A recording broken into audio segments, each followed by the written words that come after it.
जितने भी हैं, हम कैसे जन्म लेकर आए हैं? जीव जन्म कैसे लेता है? कपिल देव जी बोलने लगे, पूरा जीवन व्यक्ति अपने परिवार के लालन पालन में लगा रहता है। सभी लोग लगे रहते हैं अपने अपने लेवल के अनुसार। फिर क्या होता है? कमाते कमाते धीरे धीरे वृद्धावस्था को प्राप्त होता है। सभी लोग बुढ़े हो जाते हैं। अब पहले के समान ना तो काम कर पाते हैं, जब काम नहीं कर पाते तो घर वाले पहले जैसा आदर नहीं देते, ना पहले जैसा रूप रहा, ना पहले जैसा आमदनी रही, तो घर वाले रेस्पेक्ट यानी कि आदर कम कर देते हैं, घर वाले भी और बाहर वाले भी। एक बैल की तरह उपेक्षा कर देते हैं, जैसे बुढ़ा बैल हो जाता है, बगल में बांध दो इसको। खाना भी ऐसा ही मिलता है। पक्षपात हो जाता है जाने अनजाने में। फिर भी उस व्यक्ति को वैराग्य नहीं होता कि परमपिता परमेश्वर की ओर ध्यान लगाऊं, फिर भी वहीं पड़ा रहता है। पड़ा रहता है, ये नहीं बोला मैं घर छोड़ के भाग जाओ कहीं। आसक्ति कम कर दो बच्चों में से या किसी भी चीज में से। ये मेरी अलमारी, ये मेरे कपड़े, अरे छोड़ो उन कपड़ों को। चले गए तो ऊपर क्या करो उन कपड़ों का? आसक्ति धीरे धीरे कम करो। जिसने पाला था पहले, जिन बच्चों को उन्होंने पाला था, अब वही उनका पालन पोषण करने लग जाते हैं। शरीर पूरा रोगी हो जाता है, बीमारियां घेर लेती है। घर वाले एक कोने में चारपाई डाल देते हैं। जब बीमार ज्यादा है, भाई ठीक है भाई जाने वाला है, तो एक कमरे में डाल दो, वहीं लोग आते रहेंगे, मिलते रहेंगे। रिश्तेदार भी आते हैं, क्या करते हैं? हाँ जी कैसे हो जी, आप ठीक हो? हाँ तबीयत खराब है, दवाई लेते रहो जी, ठीक है। 2 मिनट वहां रहे, फिर अंदर चले गए, फिर वहां चाय पानी ये सब चलेगा। ऐसा ही होता है। वह कुत्ते की तरह अपमान पूर्वक टुकड़ों पर पड़ा रहता है। बोल भी नहीं सकता, आप खाना दे दो, घर में लड़ाई हो जाएगी। जब वो खाना देंगे तभी खाना मिलेगा। मृत्यु का समय आने पर श्वास की नलियां कब से रुक जाती हैं, कंठ से गुरगुर की आवाज आने लग जाती है। सभी घर वाले बैठे रहते हैं, भाई अब जाने का समय हो गया, आसपास घेर लेते हैं। लेकिन मृत्यु पास में बंधे होने से वह बोल नहीं पाता। उसको यम के दूत दिखाई देते हैं, अचेत अवस्था हो जाती है।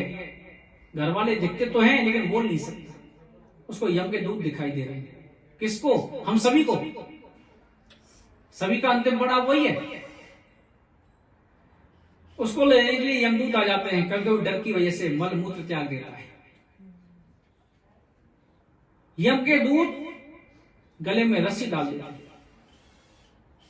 अगर अच्छे कर्म किए हों तो नहीं, तो प्रभु के पार्षद आते हैं, वो लेके चले जाते हैं। लेकिन ये यम के दूत जो अच्छे कर्म नहीं करता उनके लिए बता रहा था। रस्सी डाल देते हैं, वे कांपने लग जाता है, उसकी आत्मा को बाहर निकाल लेते हैं। रास्ते में चल देते हैं यमलोक की तरफ।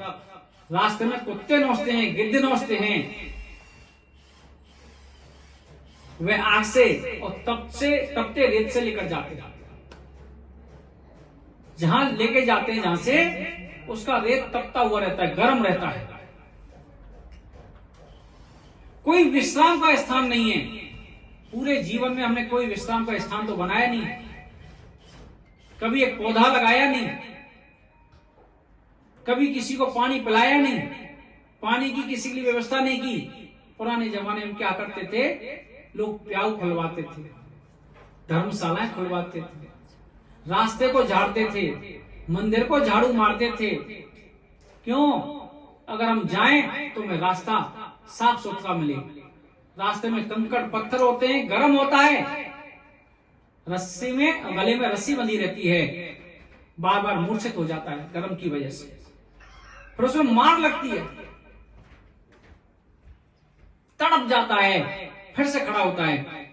यमलोक का मार्ग यहां से 99,000 योजन 99,000 योजन है। एक योजन में 12 किलोमीटर होते हैं और 99,000 है। साइंस अभी तक पहुंची नहीं है। तरह तरह की यात्राएं भोगता है रास्ते में। जब हम कोई सपना देखते हैं डरावना, कितना जोर पड़ता है हम पे।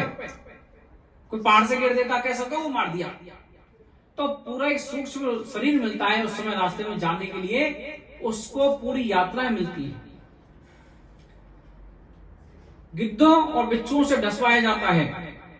कर्मों के अनुसार नरक भोगना पड़ता है।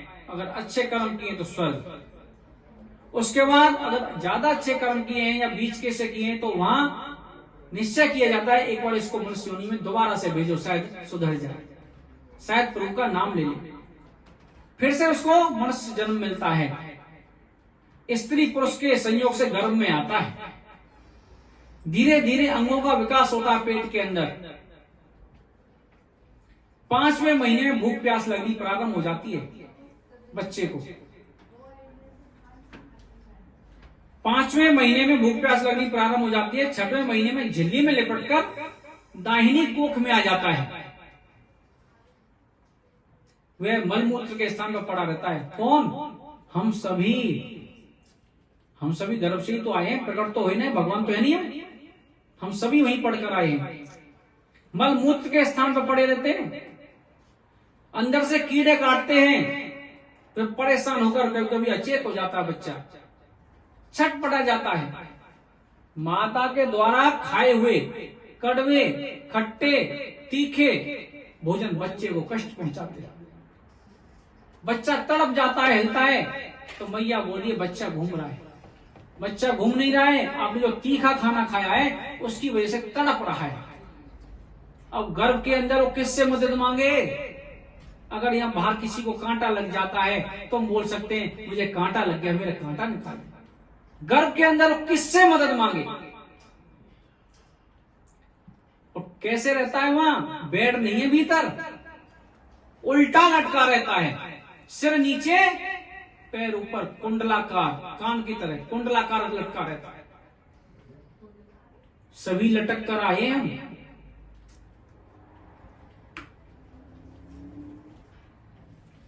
उस समय वो जीव स्तुति करता है गर्भ के अंदर। 7वें महीने में ज्ञान हो जाता है। इसलिए बोलते हैं माता बहनाओं को 7वें महीने में जरूर धार्मिक पुस्तकें पढ़नी चाहिए। धार्मिक पुस्तक पढ़ोगे नहीं तो भगवान राम कहां से पैदा होंगे? धार्मिक पुस्तकें पढ़नी चाहिए, मंदिर देवालयों में जाना चाहिए, सत्संग सुनना चाहिए। नहीं जा सकते तो मोबाइल में सुन लो, आजकल तो कितनी बढ़िया फैसिलिटी चल रही है। गर्भ दुखम समय दुखम न भूतो न भविष्यति।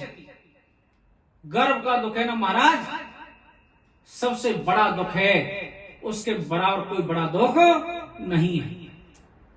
मल मूत्र की जगह में पड़ा रहता है, कीड़े काटते हैं, उल्टा लटका रहता है।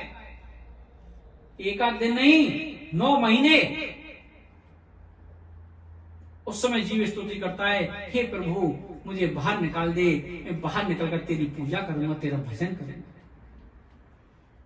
हमने कथा के प्रथम दिवस बताया था, सुखदेव जी गर्भ के बाहर आए नहीं 12 वर्ष तक, गर्भ को ही मंदिर बना दिया।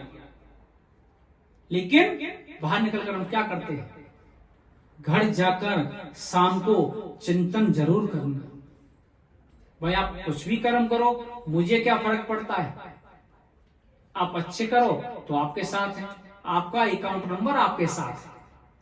बुरे करोगे तो आप अपने लिए करोगे, अच्छे करोगे अपने लिए करोगे। लेकिन एक व्यासपीठ के माध्यम से समझाने का हमारा कर्तव्य है। जो कुछ हुआ वो हो गया, आज से ही सुधर जाओ, आज से सुधर जाओ। भजन नहीं हो रहा कोई बात नहीं, लेकिन बुरे कर्म मत करो। राधे राधे। बड़े दुख पाकर मनुष्य जन्म मिलता है। नाली के कीड़े बनना पड़ता है, छोटे छोटे कीड़े, बड़े बड़े कीड़े, सर्प बनना पड़ता है जब मनुष्य जन्म मिलता है। बहुत से बोलते हैं सब कुछ यही है, ऐसा नहीं है, सब कुछ भोगना पड़ता है। हम मनुष्य बनते रहे, वो नाली के कीड़े बनते रहे, ऐसा होगा क्या? हमारा भी नंबर आएगा अगर हम भजन नहीं करेंगे तो। फिर से वो जन्म लेता है, बाहर आकर भूल जाता है प्रभु का भजन, माया लग जाती है। बालकपन हंस खेल गंवायो, आई मस्त जवानी। बालकपन निकल गया, खेलते हुए, पढ़ते हुए, जवान हुए तो बिजनेस में लग गए, जॉब में लग गए, विवाह हो गया, बच्चों में फंस गए, भजन करना बंद। बुढ़ापे में करेंगे भजन। बुढ़ापे में अपने हाथ पांव तो कंट्रोल कर लेना। कभी हाथ में दर्द, कभी पांव में दर्द, बुढ़ापे में भजन होता है? भजन वही कर सकता है जिसको बचपन से आदत है। बीज लगाओ। मैं बोल रहा हूं जितना समय निकल गया निकल गया, आज से ही भजन करना प्रारंभ कर दो। जो भी आपके गुरु का मंत्र है उसको ही बोलो। जिसके पास मंत्र नहीं है महामंत्र बोलो, लेकिन बोलो तो सही। चलते फिरते, उठते बैठते, खाते पीते, सोते जागते, करो तो सही। लाएंगे बदलाव, नहीं लाएंगे? राधे राधे। भजन करो, एक माला करो, ज्यादा नहीं तो एक माला करो, महामंत्र की करो। जिनके पास गुरु हैं उनके द्वारा मंत्र है उनका करो, नहीं है तो महामंत्र हरे कृष्ण कृष्ण कृष्ण हरे हरे, हरे राम राम राम हरे। एक माला करो, फिर अपने आप आपको लत लग जाएगी। चुम्बक की तरह खींच लेगा भगवान आपको अपनी तरफ।